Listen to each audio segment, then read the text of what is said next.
Bienvenue dans ce nouveau billet de la bourse en stress, donc en date donc du 5 avril 2024. Alors où est-ce que nous en sommes?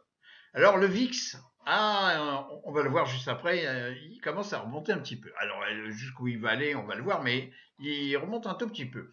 Alors la peur, parce qu'effectivement, est-ce qu'il va y avoir des baisses de taux d'intérêt, etc. aux États-Unis?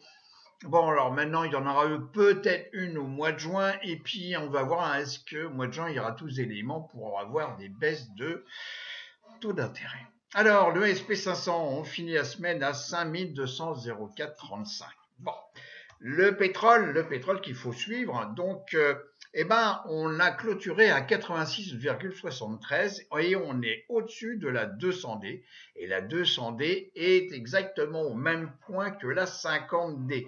Est-ce que la 50D va vraiment croiser à la hausse la 200? Et là, dans ce cas-là, on serait dans une phase bullish, comme on voit dans la phase, enfin en tous les cas, lors de la formation, niveau 1 sur les options. Bon, alors XLK, ça a été, bah oui, mais ce n'est plus. Donc, on est toujours dans un rectangle de congestion. Donc voilà, donc on a clôturé la semaine à 206,45. Le dollar index, en tous les cas, on est à des valeurs, on est à peu près stable, hein, on est à 104,28. On a, avec le temps, c'est normal, on a la 50D, exactement là où on retrouve des choses similaires par rapport au pétrole. Donc, on est exactement au même point que la SMA 200. Le BTC, alors même si on ne traite pas le Bitcoin, mais enfin c'est intéressant parce que c'est quand même le moral de l'investisseur, on est quand même à des niveaux relativement élevés, on est à plus de 67 000 dollars le Bitcoin et on est au-dessus de la 50D. Bon, l'or, alors là, on l'a évoqué quand même plusieurs fois. Donc on avait un niveau, on l'a cassé, hein. Donc GLD, on est sur des plus hauts historiques. Donc c'est vraiment à suivre. Donc pour les traders d'options, vu la volatilité qui est encore un peu faible et qui mérite une attention particulière sur les achats d'options, donc sur les achats par exemple de call, voilà, donc peut-être ça peut être une bonne idée sur l'or, qui est une valeur refuge. Alors est-ce qu'il doit y avoir des inquiétudes? Je ne sais pas. Mais en tous les cas, puisqu'on va voir ça juste après, mais en tous les cas, GLD, c'est peut-être un bel outil. Et puis, on le suit également, le silver. Le silver, alors, on n'est pas sur des plus hauts historiques. On est sur des plus hauts de mars 2022. Et on a clôturé donc à au-dessus de 25 dollars. Bon, ce qui est pas mal, hein. Donc, il est en train de se réveiller. Les taux d'intérêt à 10 ans, on est à 4,37, allez 38 j'arrondis, et donc on est au-dessus de la 200 et la 200 est au-dessus de la 50D. Le VIX, donc ici en visualisation hebdomadaire, et là nous sommes en logarithmique. On a clôturé donc, là il y a une petite erreur, hein, c'est un weekly, on a clôturé donc à 16,02. On voit que depuis un temps certain, nous sommes dans un canal baissier et après avoir touché donc le bas du canal baissier, on a tendance à remonter et on voit que cette ligne de tendance haussière sert de point d'appui. Le VVIX, donc la volatilité de la volatilité, donc par rapport au VIX, donc c'est une division. On voit ça pendant les formations, donc il y a quand même un point d'alerte à respecter. Et on a ici le SP500 donc en orange. Bon, je dirais comme quoi, par rapport, ici on est en weekly. Donc je dirais comme quoi, par rapport à ce qu'on est ici en termes de position, je dirais qu'il faut faire quand même un petit peu attention. Je dis pas comme quoi c'est la fin du monde, mais on voit comme quoi effectivement on peut avoir une baisse ici du SP500 par rapport ici à cet indicateur qui est la volatilité de la volatilité, donc divisé par la volatilité. Bon. L'XLE, on en parle d'ailleurs pendant la formation là qui a eu lieu au mois de mars, on en parlera, j'en parlerai, mais en tous les cas, on avait pris des positions sur XLE, qui est le secteur de l'énergie, et qui est actuellement un secteur à suivre impérativement. Je répète, à suivre impérativement, car c'est lui qui va nous donner le timing, donc des rotations bien sûr, mais des fins de cycle économiques. Alors, on a cassé, on était dans une zone de congestion, vous voyez, on a cassé ici cette zone de résistance aux alentours des 91 donc dollars. On étudie ça pendant la formation, la roue sectorielle, bon, qui est un indicateur avancé des cycles économiques. Et généralement, quand on passe, vous voyez, en fonction les services de télécom, la santé, etc., eh ben, l'économie est généralement en retard de, je dirais, entre 6 et 9 mois. Donc, entre les phases d'expansion et les phases de compression. Et là, nous sommes quand même relativement à un tournant. On verra comme quoi les industriels sont pas mal et tout, mais la roue sectorielle, elle tourne dans ce sens. Et là, effectivement, généralement, quand on a l'énergie qui progresse énormément, généralement, on va atteindre d'ici quelques temps le haut des cycles économiques. Alors à suivre également, donc ça c'est ce qu'on va appeler, allez, j'arrondis le taux de chômage, non-employment. Donc actuellement, on est à 3,8. Donc ici, ce sont des indications données par l'État américain, vous voyez, donc le Bureau fédéral donc des statistiques au niveau du travail. Et donc on est à 3,8, mais on peut s'apercevoir comme quoi la tendance est un petit peu haussière. Bon. On a eu des points bas ici, donc courant 2023. Bon.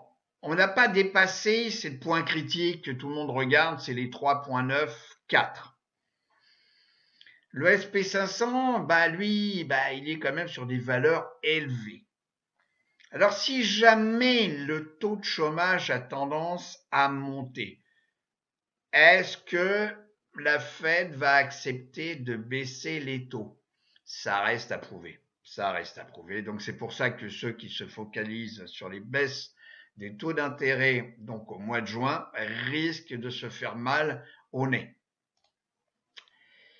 Les taux, donc justement, mais là, c'est les taux à 10 ans. Donc, et on est en visualisation ici en daily. Donc, on voit comme quoi on a une tendance quand même qui est un petit peu haussière. L'inflation, année après année, et on est toujours sur un mois. Donc, c'est toujours bureau des statistiques qui vous donne ce chiffre-là. Donc, on a 3,2 d'inflation. Bon. On est sur un point bas, puisque vous voyez comme quoi on a eu pire, courant donc 2022. Bon. Est-ce que ce point bas va rester bas ou effectivement on va avoir de l'inflation qui va réapparaître de nouveau?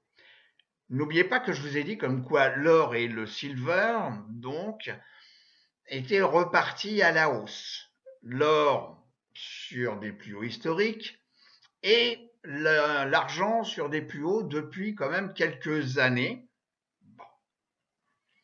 Est-ce que généralement ces deux éléments ne sont pas utilisés quand il y a un risque ou une peur, un risque, je ne sais pas, mais une peur de l'inflation?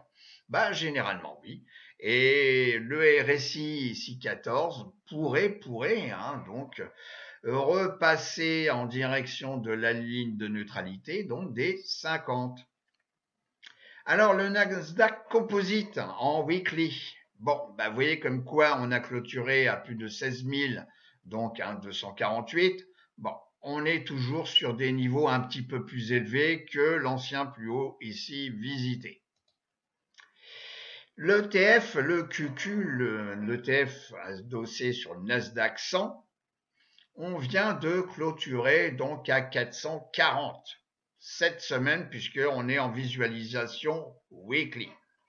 Alors pour ceux qui ont fait la formation, toutes les formations, je peux vous dire que la peine, et vous allez bien comprendre de quoi il s'agit, la peine pour l'échéance du 19 avril 2024, on est à 437. Il reste quelques jours.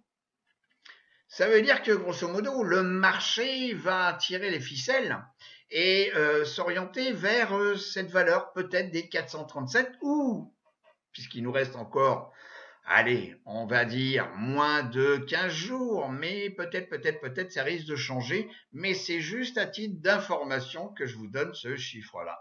De la peine. Alors, j'ai pris une position, alors sur le Discord, j'étais pas disponible, enfin en tous les cas, je n'avais pas pris mon PC, donc j'ai pas pu le poster, et après c'était trop tard, puisque le 28 avril, excusez-moi, le 28 mars, donc j'ai fait un achat de call, puisque j'ai profité d'un VIX faible, pour acheter un call VIX 23 $, donc c'est ici, ok, là on voit le VIX donc en daily, pour acheter donc un call VIX 23 pour l'échéance du 18-9 donc 2024, puisque les échéances sur le VIX sont le mercredi. Alors je l'ai acheté, vous allez me dire, là en dehors de la monnaie. Oui, j'ai acheté en dehors de la monnaie. Surtout que je ne l'ai pas acheté cher. Mon risque par contrat, c'est 180 $, 182 $. Donc, ça me coûte 182 quoi qu'il arrive. Bon, mais j'ai pris ça comme une garantie. Et si jamais le VIX va dans le sens de mon achat de call, eh ben je ferai ça. On voit aussi également pendant les formations. Alors on peut poser les deux pattes ensemble. Moi généralement j'attends un petit peu pour poser la deuxième un petit peu plus tard, c'est-à-dire vendre un call donc 30 $ pour la même échéance. Donc on fait toujours en tous les cas là sur cette stratégie, c'est la même échéance pour faire ce qu'on appelle un débit call spread. Mais en tous les cas, pour l'instant, je n'ai qu'une patte. Et puis, c'est une protection. Si jamais le VIX, effectivement, on revient et tester ici la zone des 21, mon call va prendre de la valeur. Bon, la valeur, elle sera simplement de la valeur temps, puisque de la valeur intrinsèque, il n'y en a pas. Mais on voit tout ça, puisqu'on est en dehors de la monnaie, puisque je vous rappelle que c'est un strike 23. Mais les secteurs sur donc 3 mois. Premier secteur, l'énergie. Vous voyez comme quoi, depuis ici, où on était à 0, on s'est pris quand même plus de 16% par rapport à d'autres secteurs, comme ici par exemple, on va regarder, en rouge c'est la technologie. Donc l'énergie a fortement monté. Donc, j'en reviens à ce que je disais tout à l'heure, c'est à suivre impérativement, c'est peut-être lui qui va nous donner le point de départ. Tous les secteurs sont positifs, même ici, les utilities, pas de grand-chose, mais quand même, sur 3 mois, on a une progression de pratiquement, je dirais, 2%. J'arrondis. Si nous regardons sur 6 mois, sur 6 mois, ils sont tous positifs. Et le premier, c'est les financières. Bon, mais alors là, on le voit très bien, vous voyez, l'envolée de l'énergie. Bon, donc c'est vraiment à suivre et par rapport à d'autres secteurs qui végètent, qui végètent. Alors petit retour en arrière. Revenons à l'époque, donc 2008, en mai 2008. Alors bien entendu, certains vont vous dire oui, mais les événements du passé sont les événements du passé. Mais comme j'explique toujours, la roue sectorielle, c'est immuable, ça marche toujours. Alors bien entendu, on voit ça dans les formations, elle tourne à différentes vitesses en fonction si on regarde donc sur 3 mois, 6 mois, etc. Bien entendu, c'est comme votre montre. Vous avez, pourtant elles tournent toutes, vous avez les heures, les minutes, les secondes, ok? Mais elles tournent toujours dans le même sens.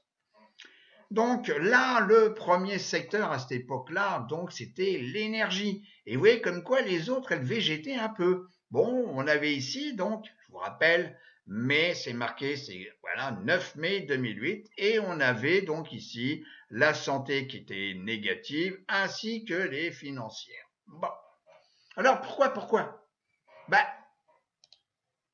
on va regarder. Nous sommes exactement, vous voyez, donc à l'époque, en 2008. Nous sommes en bougie mensuelle. On voit ici en Orange XLE, l'ETF adossé à l'énergie, qui avait fait un point haut à plus ici, on est à 90, aux alentours des 90, puisque l'échelle de XLE est là, et là vous avez l'échelle donc du SP500, c'est bien le SP500 qu'on voit. Et bien on voit comme quoi le top de l'énergie est apparu après le déclin donc du SP500. Vous avez la moyenne mobile ici 10 mois, 50 mois, 200 mois. Et vous voyez comme quoi au moment où on a fait un plus haut sur l'énergie, c'est le moment où on a cassé la 50 mois. Bon entendeur, je vous salue. NVDA, voilà, tout le monde vous a dit, oui, effectivement, voilà, les semi-conducteurs, on vous en a parlé pendant un bon paquet de temps, mais bon, oui. Et puis, maintenant, est-ce que la messe est dite? Je ne sais pas, je ne m'appelle pas Irma. Mais quoi qu'il en soit, on a quand même ici une bougie de retournement en golfing, et puis, on clôture plus bas. Bon, on est toujours ici, on est en hebdomadaire. Est-ce qu'on va venir tester la 10 semaines aux alentours des 830 $? Bon, peut-être, on a un petit gap. Vous voyez, ici, on a un petit gap. Donc, en hebdomadaire, est-ce qu'on va venir le câbler? Peut-être le combler. En tous les cas, les probabilités sont peut-être là pour nous le dire. Voilà. Donc, on revient sur la présentation. Je vous avais évoqué, donc, vous voyez, début mars, donc 3 sociétés, enfin, en tous les cas, TAN, qui est un ETF adossé sur le solar. Bon, pour l'instant, il n'a pas fait grand-chose, donc on ne va pas se pencher et tout. Vous voyez, comme quoi les marchés nous réservent. Les marchés sont toujours plus forts que nous, vous voyez, comme quoi. Donc, vouloir avoir raison, c'est un tort, sans jeu de mots. First Solar, on va le voir, qui est dans donc le secteur TAN, voilà. Bon, enfin, sous-secteur, l'industrie, TAN. Et puis, je vous avais dit qu'il y avait une résistance. Bon, le seul qui est intéressant entre nous, donc voilà, c'est First Solar. Donc, vous voyez, on est en weekly. On vient de casser à la hausse. Alors, ça nécessite bien entendu pour la semaine prochaine une confirmation, mais on a cassé en tous les cas ici la moyenne mobile 50 semaines. Et le First Solar, ça fait partie aussi des choses qui sont en relation avec l'énergie. Vous voyez, et on a clôturé donc la semaine à 174,60. Alors, faut pas oublier non plus qu'on a des zones de résistance ici et ici. Bon. Mais bon, il y a peut-être des coups à jouer sur le fait que l'énergie, on n'est peut-être pas au bout, j'en sais rien, avec tout le contexte, on va dire, extérieur, les conflits, les ci, les ça, etc. Sur Finviz, donc vous voyez, déjà premièrement, pour la séance de vendredi, vous voyez, on a eu, puisque vous voyez, ça réagit, donc ce vendredi. Donc, on avait 58% de sociétés qui ont avancé par rapport à celles qui avaient décliné. On a fait 54% de nouveaux plus hauts. Alors, c'est les nouveaux plus hauts donc d'un an ou les nouveaux plus hauts également historiques. On va se pencher sur la question juste après. Donc, les sociétés au-dessus de la moyenne mobile 50 jours, donc il y a pratiquement 58% des sociétés qui sont au-dessus de la moyenne mobile 50 jours. Et puis là, plus de 66 au-dessus de la SMA 200. Bon. Là, on regarde donc les sociétés qui vendredi ont fait ou sont tout proches des plus hauts historiques. Alors, Finviz, vous voyez, on peut le faire puisque là, il y a une nouvelle rubrique qui est le all-time high low. Donc ça, c'est intéressant puisque effectivement, c'est pas un plus haut d'un an, c'est un plus haut historique. Et là, vous avez les sociétés avec le ticker, etc. Bon, et puis vous avez ici le secteur et ici ce qu'on appelle le sous-secteur, donc qui est l'industrie. Bon, vous voyez comme quoi vous avez les assurances vie, vous avez le trucking, donc tout ce qui est transport. Bon, avec la société, vous voyez, bon, vous avez de quoi faire. Donc, et vous en avez au total 57. Alors, c'est pas monumental, mais c'est 57 sociétés qui ont fait un plus haut historique. Je vous rappelle, historique, pas un plus haut d'1 an, hein. C'est un plus haut historique. Et puis, vous avez 3 pages. Alors, pour finir cette vidéo qui, j'espère, vous aura intéressé, moi, je vous recommande, c'est de regarder de nouveau le webinaire que nous avions fait donc pour la promotion de cette formation option, où il y avait eu un trade fait donc sur C, où on avait fait un covered call. Je vais vous souhaiter une très bonne semaine de trading et je vous dis à très très bientôt. Au revoir les amis.